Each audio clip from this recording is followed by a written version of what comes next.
Olá, segundo ano, tudo bem com vocês? Espero que sim.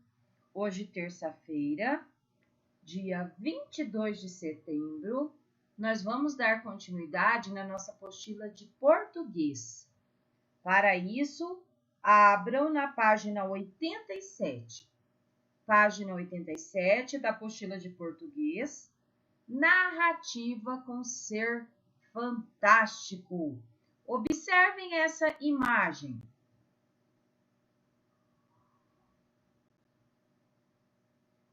Você sabe o que é esta personagem que aparece na imagem? É uma sereia. Onde moram as sereias? Nos mares e nos oceanos. Não é possível que nós encontremos uma sereia de verdade, certo? Por que nós não temos a possibilidade de encontrarmos uma sereia de verdade? Porque ela é um ser imaginário, né? O que vocês sabem sobre a sereia? Como é a característica física dela? Como que ela é? O que ela faz? Elas têm cabeça, a sereia tem cabeça e o tronco do quê? De uma mulher. Mas a cauda dela é uma cauda de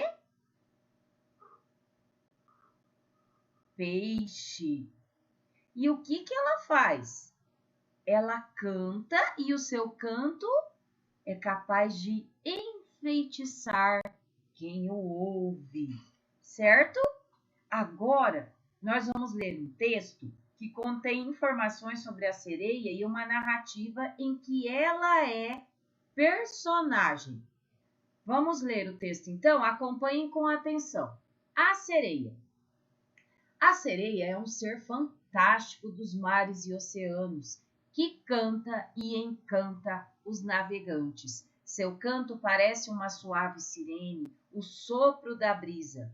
Dizem que quem ouve fica fascinado pela sereia e pode até se afogar ao tentar segui-la. Sua forma é um mistério, metade mulher, metade peixe. Os cabelos são longos, cor de coral. A cauda esguia, movimenta-se com graça quando ela nada. Contam que em Porto Seguro, cidade do litoral da Bahia, Pedro, filho de um pescador de nome Antônio, via uma sereia surgir e desaparecer nas ondas do mar. Essa visão, porém, só acontecia em noites de lua cheia. Pedro mostrava a sereia a seus amigos, mas só ele conseguia vê-la. Com o tempo, começaram a duvidar do menino. Uma noite, Pedro estava olhando fixamente para o mar quando a sereia apareceu com mais nitidez e veio vindo até onde a água era rasa. Os dois ficaram se olhando por algum tempo, deslumbrados. Depois, começaram a conversar. Ele disse chamar-se Pedro, ser filho de um pescador pobre e ser órfão de mãe. Ela disse chamar-se Serena. Contou que viera de Atlântida, onde morava no palácio de seu pai, de nome Netuno. Desde quando era muito criança, ela ouvia histórias de paixões entre sereias e seres humanos. Depois os dois ficaram em silêncio. Foi então que ela começou a cantar uma canção suave, uma canção de embalar sonos e sonhos. E ele dormiu. De manhãzinha, Pedro acordou aturdido, olhou em volta, mas viu que estava só. Não sabia mais se realmente tinha encontrado uma sereia de nome Serena ou se tudo não passava de um sonho. Voltou para casa muito triste, de uma tristeza saudosa. De tarde foi para a escola, mas não contou nada para seus colegas. Agora, todas as noites de lua cheia, Pedro volta à praia. Fica escondido atrás de um coqueiro, olhando para o mar. Inutilmente, porque ele sabe que Serena só voltará quando ele se lembrar da canção e assobiá-la suavemente, como se fosse sopro de brisa. Uma noite Ele ainda vai lembrar, vocês vão ver. Então, com esse texto, nós aprendemos algumas palavras que são novas, né? No vocabulário de vocês. Brisa significa vento leve. Esguia quer dizer comprida e fina. Deslumbrados quer dizer encantados. Aturdido quer dizer perturbado ou confuso. Esse texto foi escrito por Samir Kurimeserani, Os Incríveis Seres Fantásticos. Então, sobre o escritor, ele nasceu no interior de São Paulo em 1947. Ele ouvia histórias desde criança, quando morava no interior desse estado. Com os 9 anos de idade, já havia lido todos os livros infantis de Monteiro Lobato. Cresceu e tornou-se professor de uma universidade paulista. Além de livros de ficção, escreveu uma coleção que ensinava alunos a produzir textos. Ele morreu no ano de 1999. O que vocês acharam sobre esse texto da sereia? Será que foi realmente algo real que aconteceu? Ou será que foi algo somente da imaginação de Pedro?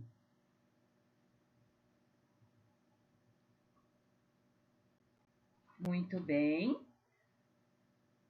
Na página 90, a sereia é um ser fantástico. Você sabe o que significa a palavra fantástico? Fantástico significa que só existe na imaginação, que é algo sobrenatural. Se a sereia existisse de verdade e você encontrasse uma, o que você faria? Você ficaria feliz? Você ficaria assustado? O que você faria? Qual seria a sua reação? Você acha que Pedro conseguirá se lembrar da canção e ver novamente a sereia? Por quê? Agora, nós vamos ficar sabendo de algo sobre os povos, sobre os gregos antigos. Vamos lá? Os gregos antigos criaram um conjunto de lendas com personagens imaginários, conhecidos como deuses. Netuno, também chamado de Poseidon, era um deles. Acompanhe a leitura do texto com o professor. A figura de Poseidon era representada como um homem bem forte, com barba e que estava sempre segurando um tridente, que é uma forquilha com 3 dentes. Com essa forquilha, esse deus comandava os mares e provocava as tempestades marinhas. Esse tridente também era usado para fazer brotar água do solo. Poseidon é geralmente representado nu, com uma longa barba e o tridente na mão, ora sentado, ora em pé sobre as ondas, muitas vezes em um carro, tirado por 2 ou 4 cavalos, comuns ou cavalos marinhos, cuja parte inferior do corpo termina em cauda de peixe. Pela sua atitude, o seu ar calmo e os atributos que o acompanham, exprime visivelmente o seu poder soberano sobre as águas, os navegantes e sobre os habitantes dos mares. Esse texto está disponível no site mitologiaonline.com, do texto Mitologia Online, Deus do Mar da mitologia grega, Poseidon, Deus do Mar da mitologia grega. Vocês já ouviram falar sobre ele? Agora, nas atividades, nós vamos continuar treinando a letra cursiva. No início do texto, o autor descreve a sereia, isto é, ele conta como é esse ser fantástico. Copie esse trecho com letra cursiva. Qual que é o texto que o autor descreve a sereia? Qual que é esse trecho? No início, ele já começa dizendo: a sereia é um ser fantástico dos mares e oceanos, certo? Vocês vão copiar esse trecho aqui, esse parágrafo todinho, desde a sereia até ela nada, e vão escrever no exercício da página 91, no exercício número 1, tá? Treinando a letra cursiva, ok? Feito isso, na questão número 2, vocês vão voltar ao texto A Sereia e marcar com um X o início do trecho em que o narrador conta a história de Pedro e de Serena. Qual parte do texto que o narrador começa contando a história de Pedro e de Serena?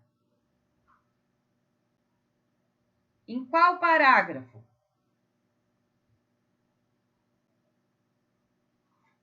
Marquem com um X, tá? Por que os amigos de Pedro duvidavam da existência da sereia? Por quê? Porque só quem poderia vê-la.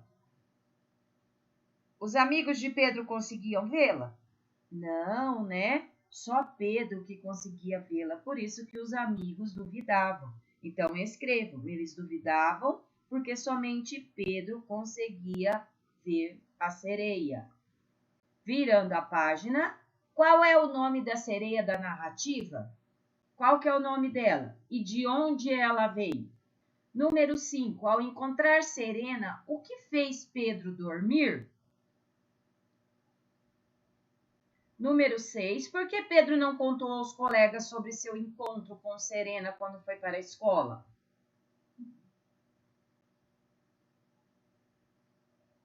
Porque os colegas, como não viam, não acreditavam que ela existia, né? Número 7. Releia esse trecho do texto. Agora, todas as noites de lua cheia, Pedro volta à praia. Fica escondido atrás de um coqueiro, olhando para o mar, inutilmente. Pedro não conseguiu ver Serena novamente. Contorne a palavra que mostra isso. Qual que é a palavra que mostra que Pedro não conseguiu ver Serena novamente? Qual que é a palavra? Nessa frase aqui. Qual que é a palavra? Contorne a palavra. Na número 8, a narrativa A Sereia apresenta uma história inventada ou real. Por quê? É uma história inventada. Por quê? Pedro pode até existir, né? Ele pode haver uma criança, e como existe até na sala de vocês, um aluno chamado Pedro, uma criança chamada Pedro. Só que sereias existem? Não, né? Então é uma narrativa, uma história inventada, porque um dos personagens é um ser imaginário, que é a sereia.